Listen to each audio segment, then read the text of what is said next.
Hello everyone, good afternoon. Today we will continue and carry on with our revision to the last 3 units that you have. Basically, you have a clear and full idea about what you have studied before, but simply we will go through some important points and mainly grammar. In this unit, I think the focus is about conditional sentences, and we will see how we will go through them. I would like to work in the tourist industry. These are like vocabulary, so you have to pay attention to them. Like we have certain jobs and certain careers here, so you have to memorize them in order to know the vocabulary of these things. Now if you come around tomorrow, I'll help you. Also here you have still you are talking about careers and so on. Now they are discussing here zero and first conditional. So you remember we talked about first conditional. Even in the second semester we discussed a conditional sentence, and we said that we have 4 types of conditional sentences. We have zero, first, second, and third conditional sentences, you remember? And we describe each one of them so simply and so easily. So basically when we are talking about, I'll just make them I'll make them in my own way, and then we go back to the book. So basically we said that zero conditional is when we are talking about what? When we're talking about scientific fact or something always right, something always true. You remember? So we have here zero conditional is when we're talking about scientific facts or something always true. For example, if you heat ice, it melts. Alright, so look at this sentence. Here we are talking about ice. If you heat it, it melts. This is 100% true. This is something that is 100% true. That if you put ice on fire, it will melt, or it melts as we say here. So how do we form it? We form it by using present simple formation. We can say present simple plus present simple. يعني F بالF clause وبالmain clause we have present simple, and F clause F present simple, and present simple on the other form. Zero conditional here they say plants die if you don't water them. The verb in both clauses in the present tense. So basically we use present simple. This is the formation. First conditional. First conditional is something also not that difficult. It's like not 100% true, but something we can say something likely to happen. Alright, so if we say that zero conditional is something 100% true, let's say first conditional is 95% will happen in the future. As they say here, if you come around tomorrow, I will help you with your application. The verb in the if clause is in the present tense, the verb in the other clause is in the future tense. So basically the only difference is here we add well. So the first conditional we have F plus present simple. On the other form we have well plus present simple, as you have seen in the example. Alright, if you could choose any job, here let's go back here. Second conditional, we use second conditional to talk about unreal situation. So the second conditional, as we have seen before, second conditional is simply about imaginary, I would like to say it imaginary situation or unreal situation. We use, for example here we say if you were rich, you would buy a house. Alright, see, because you are not rich and you would never buy a house. So that's it. We are talking about something imaginary, something unreal. How do we form it? Formation, we have F plus simple past, and in the other clause, in the main clause, we have would plus infinitive or zero form. Infinitive بمعنى zero form. We have talked about this many times before. It's just I'm not going into details. I'm not going deep into this. يعني ما بفوت بتفاصيل because we have discussed this many times in the classroom even. So here we say second conditional. We use the second conditional to talk about unreal situation. If I had enough money, I would go to study. But in fact, he doesn't have money, so that's what we are talking about. If she studied hard, or if she studied harder, she would pass her exam.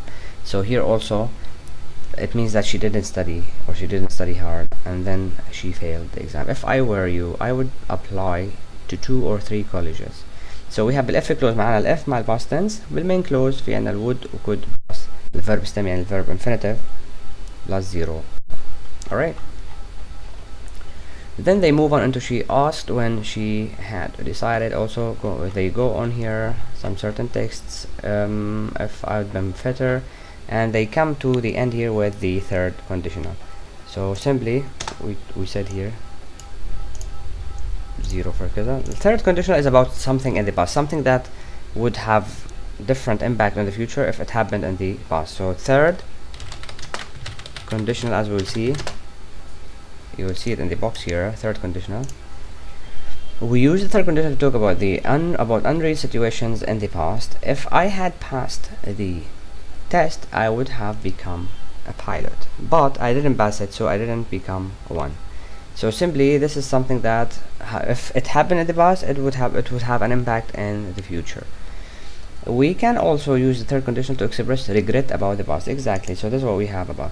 If we had trained harder, we might have won the match, but we didn't train hard, so we did not win. So we are talking about regrets.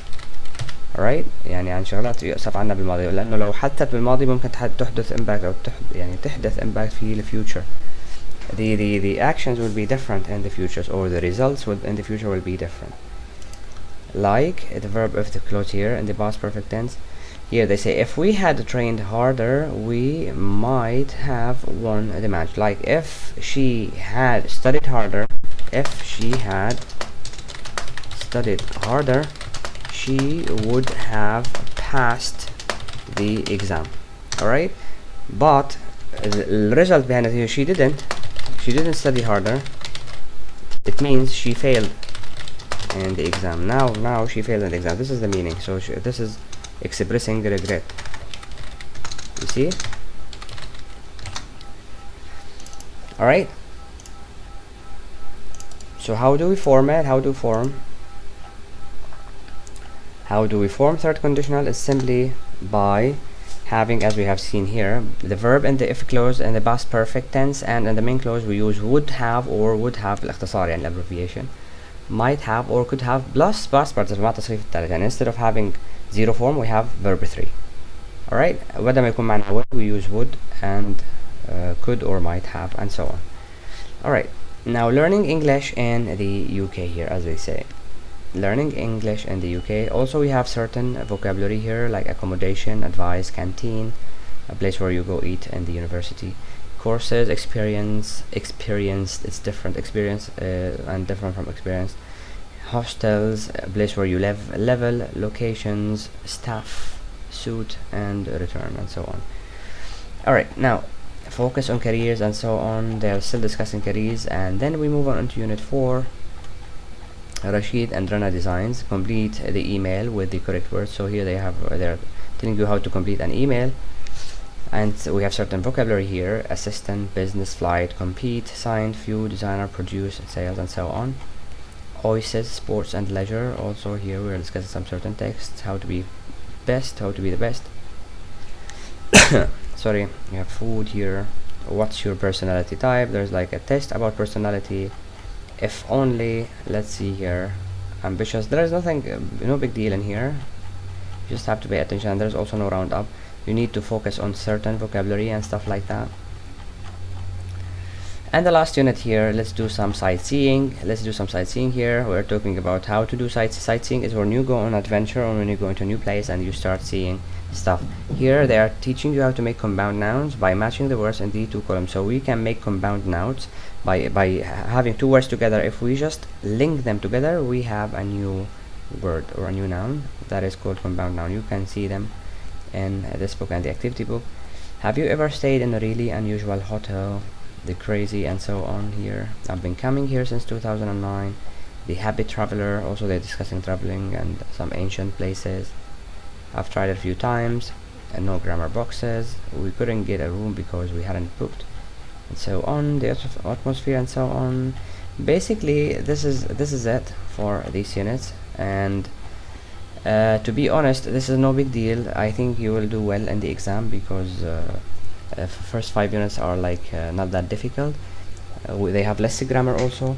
If you have any question about these 5 units, just let me post it, and then I'll just help you with them before the exam.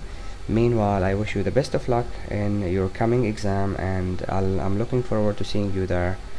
So stay safe, do well, study hard, and have a nice day. Thank you for listening. Enjoy the rest of your time. Thank you. Have a good day. Goodbye.